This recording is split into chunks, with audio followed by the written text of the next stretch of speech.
Here is some oatmeal bread, and you can see on the sides the oil and oatmeal. This is if you oil the pan and put some oatmeal in, shake it all around so it sticks to the sides of the pan.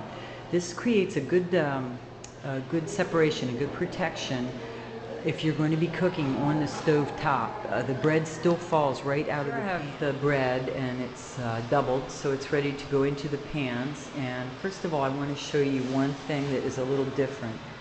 I oiled these pans. I'm not going to touch them now, but you can see they're shiny. I oiled them, and I do like to put a lot of oil in. There you can see a little bit, and I oiled them all the way up the sides. And next I will put oatmeal, and it's good if you can get the finer kind, although the whole is fine also. And you coat all the sides of the pan, because it is important to make a really good coating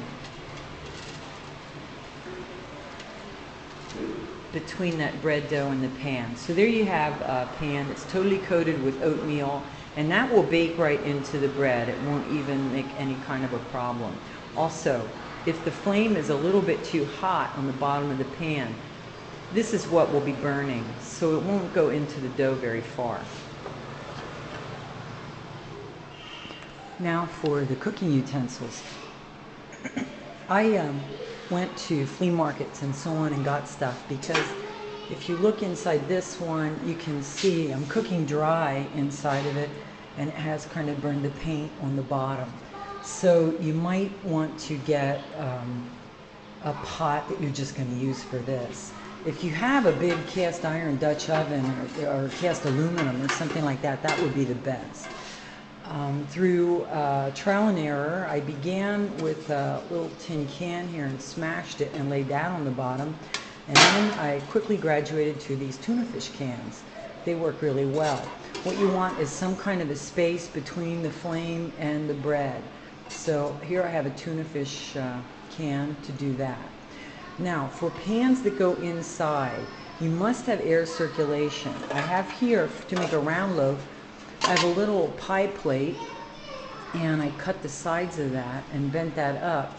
And I can sit that on there, but if you notice, that only gives like an inch of clearance around the outside, and it's not quite enough. I was having trouble with this browning on the top, or rather not, because this one here was a tiny bit bigger and I could not find a lid.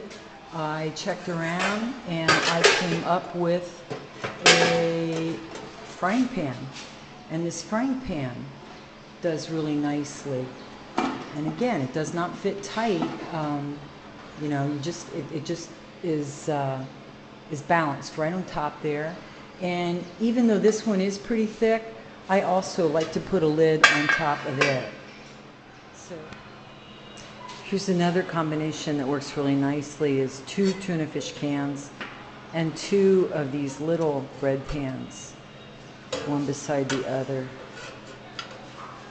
And that winds up having enough space for the bread to rise and still get brown on top.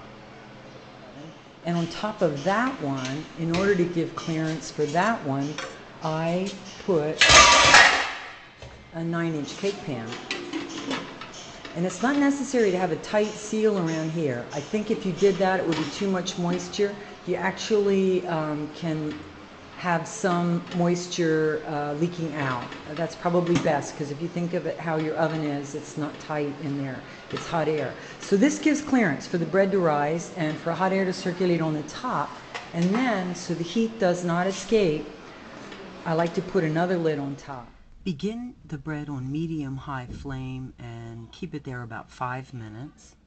Then switch to medium-low, and after 20 to 30 minutes, take the lid off and check to see if it's browned. I like to start them at kind of a medium-high, and not the highest, but a pretty big flame. And I let that go about 5 minutes to get the pan good and hot, and I think it kind of gets the crust started. When I've kept it too low too long, the bread just kind of stays white, pasty, but This seems to do the trick. If your loaves are large or round, they may take as long as 40 to 45 minutes. You're going to have to play with it. I experimented a long time to find the best way to handle the stove and the pans and the baking pans, and also the amounts. So you have to get a feel for it. Here are some results. First is a cracked wheat loaf that did not get particularly brown but was still good, and then some oatmeal loaves that were nice and crusty. Here is the big loaf of cracked wheat, and it is a little bit light in color, but I'm going to call it done.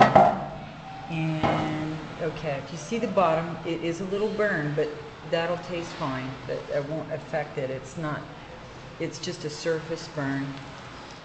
And there you see it. It is a nice loaf, and it's a little soft on the top. I like to have a little more of a crust, but it is done.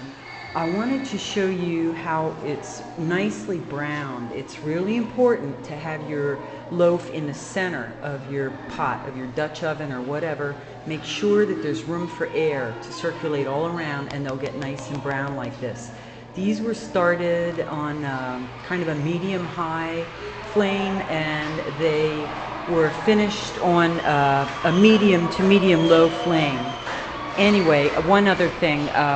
If they are somewhat burned, a little burned on the bottom, like you see this one here, that's okay. It'll taste fine. When you slice that open, it'll just have a little black edge, and it'll taste great regardless. So these are some successful loaves, and hopefully your bread will look like that.